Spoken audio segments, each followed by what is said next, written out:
नमस्कार, himachalavhi.com का radio bulletin सुन रहे हैं आप। मैं हूं आपके साथ नेहा गुप्ता।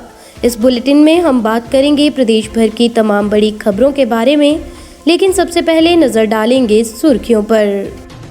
धरातल पर दिखेगी लुप्त हो रही सरस्वती नदी, हरियाणा में साइन हुआ MOU। हिमाचल में बजट सत्र तक अधिकारियों व कर्मचारियों के तबादलों पर रोक, अधिसूचना जारी। मंडी जहरीली शराब मामले में डीजीपी संजय कुंडू ने की बैठक, SIT में 4 और पुलिस अफसर किए गए शामिल। सीएम के तंज पर नेता प्रतिपक्ष का पलटवार, कहा जयराम की अपनी गाड़ी हो चुकी है टोटल लॉस। HP बोस ने घोषित किया DLED रीअपियर भाग 1 और भाग 2 का परिणाम। INS युद्धपोत विस्फोट में शहीद सुरेंद्र का राजकीय सम्मान के साथ अंतिम संस्कार। नशे की तस्करी जांचने नालागढ़ आई हरियाणा की पुलिस टीम पर जानलेवा हमला, 3 पुलिसकर्मी गंभीर रूप से घायल। अब समाचार विस्तार से। आपके स्वास्थ्य का प्रहरी श्री बालाजी हॉस्पिटल कांगड़ा हिमाचल। हिमाचल के सिरमौर जिला से निकलने वाली सरस्वती नदी आज विलुप्त होने की कगार पर पहुंच चुकी है, जिसे पुनः जीवित करने के लिए हिमाचल और हरियाणा सरकार ने मिलकर काम करना शुरू कर दिया है। वैदिक मंत्रों या पौराणिक पुस्तकों में मिलने वाली सरस्वती नदी अब धरातल पर भी नजर आएगी।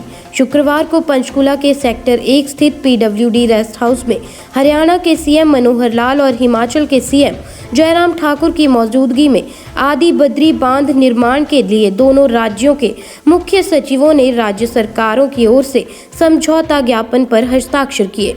इस बांध के निर्माण पर 100 करोड़ रुपए खर्च होंगे। इसके तहत 3 किलोमीटर लंबी झील बनेगी। इसके लिए हिमाचल प्रदेश की 77 हेक्टेयर और हरियाणा की 11 हेक्टेयर भूमि पर 35 मीटर ऊंचे बांध का निर्माण होगा। हिमाचल प्रदेश में सरकारी कर्मचारियों और अधिकारियों के ट्रांसफर पर रोक लगाई गई है। सरकार ने बजट सत्र तक सभी विभागों में तबादलों पर रोक लगाने के आदेश जारी किए हैं। जारी अधिसूचना के अनुसार बजट सत्र के खत्म होने तक तबादलों पर पूर्ण प्रतिबंध रहेगा। अधिसूचना में कहा गया है कि तबादले केवल मेडिकल ग्राउंड में इमरजेंसी की स्थिति या फिर प्रशासनिक इमरजेंसी पर ही किए जाएंगे। इसके लिए CM की अनुमति के बाद संबंधित विभाग के मंत्री की भी अनुमति आवश्यक होगी। दरअसल हिमाचल विधानसभा का बजट सत्र फरवरी महीने के अंतिम सप्ताह में होने की उम्मीद है, जिसके चलते प्रशासनिक अमला बजट की तैयारियों में व्यस्त रहता है। ऐसे में हर बार बजट से पहले इस प्रकार के आदेश निकाले जाते हैं। मंडी जिले के सुंदरनगर के सलापड़ और कांगू में नकली व जहरीली शराब का सेवन करने से 7 लोगों की मौत के मामले में डीजीपी संजय कुंडू ने शुक्रवार को SIT के अधिकारियों के साथ बैठक की।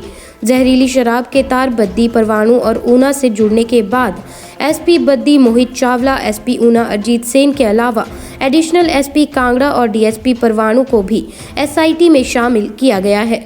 सूत्रों के अनुसार जहरीली शराब पीने से हुई मौतों के बाद पोस्टमार्टम और बिसरा जांच की प्रारंभिक रिपोर्ट में शराब में मिथाइल अल्कोहल होने की बात सामने आई है। आरोपियों पर शिकंजा कसने में ये अहम साक्ष्य हो सकता है। हालांकि आधिकारिक तौर पर कोई भी पुष्टि नहीं कर रहा है। नेता प्रतिपक्ष मुकेश अग्निहोत्री ने CM जयराम ठाकुर द्वारा उन पर कसे गए तंज को लेकर जमकर जवाबी हमला किया। नेता प्रतिपक्ष ने कहा कि जयराम ठाकुर हमारी गाड़ी के एक्सीडेंट होने की बातें कर रहे हैं। वो तो भविष्य की बात है, लेकिन उनकी अपनी गाड़ी भीषण दुर्घटना की शिकार हो गई है। उन्होंने कहा कि जयराम की गाड़ी अब ना रिपेयर होगी और ना ही उसमें नया इंजन डलेगा। मुकेश ने कहा कि जयराम ठाकुर ये ना सोचें कि जैसे चालक वो हैं अभी वैसे ही होंगे। वहीं जहरीली शराब के मामले पर मुकेश ने कहा कि सरकार जयराम ठाकुर चला रहे हैं और अब इसमें भी इधर उधर की बातें कर रहे हैं। जयराम ठाकुर को हिमाचल की जनता के मूड को अब भांप लेना चाहिए। उनके दिन अब थोड़े ही रह चुके हैं, समय बदल चुका है। शेष समाचार ब्रेक के बाद। आपके स्वास्थ्य का प्रहरी श्री बालाजी हॉस्पिटल कांगड़ा हिमाचल। हिमाचल प्रदेश स्कूल शिक्षा बोर्ड ने शुक्रवार को डीएलएड रीअपियर भाग 1 और भाग 2 की परीक्षा के पुनर्मूल्यांकन और पुनर्निरीक्षण का परिणाम घोषित कर दिया है। ये जानकारी शुक्रवार को शिक्षा बोर्ड के अध्यक्ष डॉक्टर सुरेश कुमार सोनी ने दी।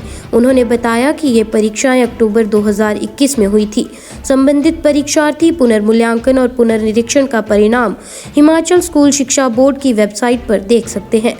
अधिक जानकारी के लिए दूरभाष नंबर 018922422158 पर पुनर्मूल्यांकन के लिए और 018922422122 पर पुनर्निरीक्षण के लिए संपर्क कर सकते हैं।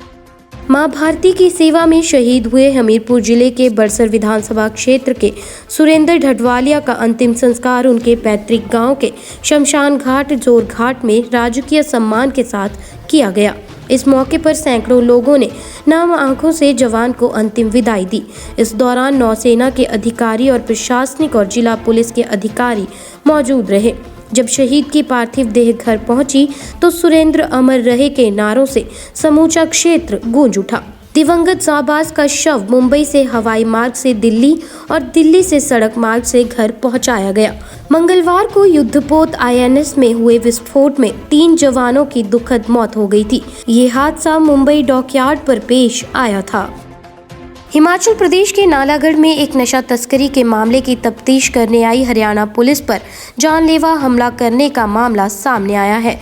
हरियाणा पुलिस सैनी माजरा में एक ढाबे पर एक संदिग्ध से पूछताछ कर रही थी, तभी पुलिस टीम पर जानलेवा हमला किया गया। पीड़ित पुलिस कर्मियों ने करीब 1 दर्जन लोगों पर हमले का आरोप लगाया है। हमले में हरियाणा पुलिस के 3 जवान घायल हुए हैं, जिन्हें अस्पताल में भर्ती कराना पड़ा है। रेडियो बुलेटिन में आज के लिए बस इतना ही। कल फिर मुलाकात होगी। नमस्कार।